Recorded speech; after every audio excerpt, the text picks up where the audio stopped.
Buenas tardes, mi nombre es Daymar López, soy cursante del tercer semestre de Diseño Gráfico Extensión Valencia.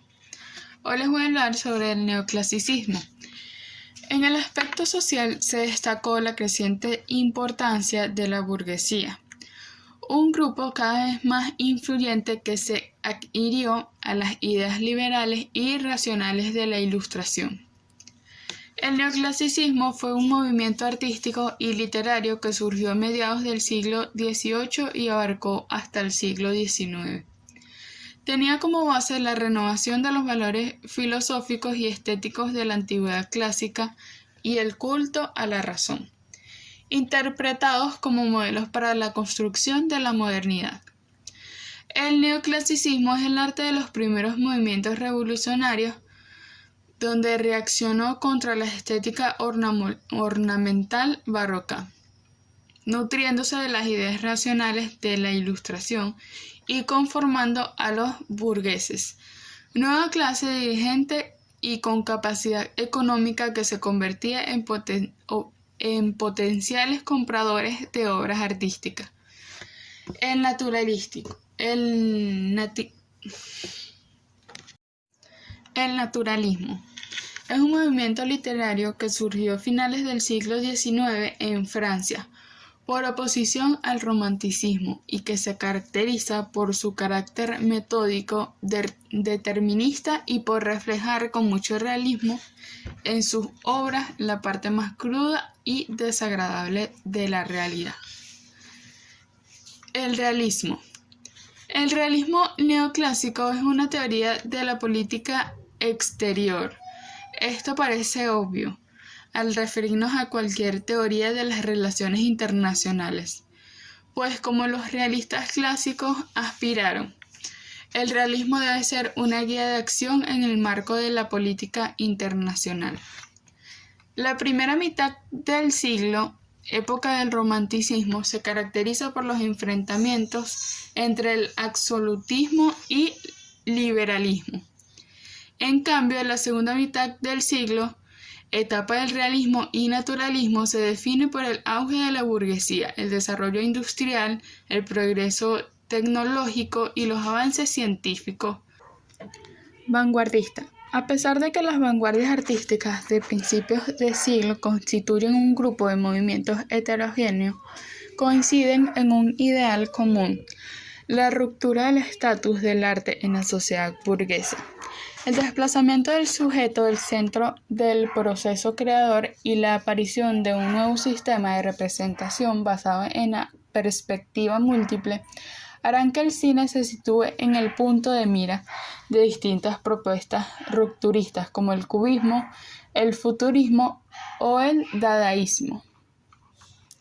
El objetivo del presente texto es destacar las aportaciones de los movimientos de vanguardia emergentes durante las primeras décadas del siglo XX en la fragua de conceptos teóricos capaces de dotar al cine de un estatus discursivo basado en la forma y la construcción al que denominaremos exhibicionista, que se opone al de su consideración como cine clásico supeditado a suceder a la literatura decimonónica en su misión narrativa.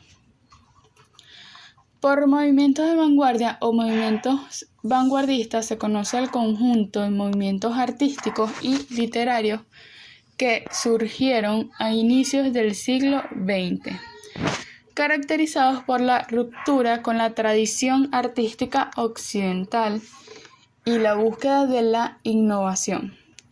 Algunos movimientos vanguardistas se caracterizaron por ser interdisciplinarios, mientras que otros fueron específicos de ciertas disciplinas a pesar de las influencias que ejercieron sobre las demás.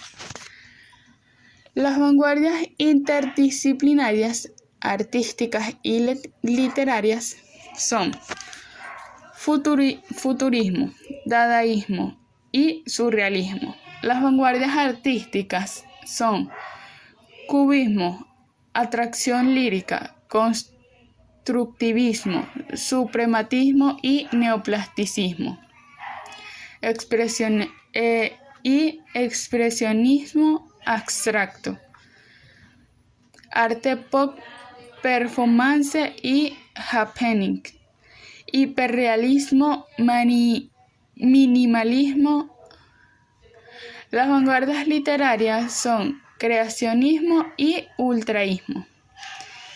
El expresionismo fue un movimiento de vanguardia surgido en Alemania a principios del siglo XX, coincidiendo con el fauvismo francés, con el que tiene no pocos puntos en común: rechazo de la mimesis, colores violentos. Sin embargo, difiere de este movimiento por tener un matiz más pesimista, más feo, por así decirlo, ya que los expresionistas alemanes no escatimaron en mostrar lo morboso, lo prohibido, lo obsceno. El expresionismo viene a ser una deformación de la realidad para expresarla de forma más sujeta, aunque en definitiva esa puede ser una definición válida del arte, una deformación de la realidad. Se quieren mostrar sentimientos, emociones, algo que ilustre la naturaleza y el ser humano. Cubismo. El cubismo es un movimiento vanguardista de inicios del siglo XX que se caracteriza por el uso dominante de figuras geométricas como los rectángulos, los triángulos y especialmente los cubos, de donde toma su nombre. Su objetivo es romper con la representación naturalista y plasmar varios planos de modo simultáneo sobre la superficie de un cuadro.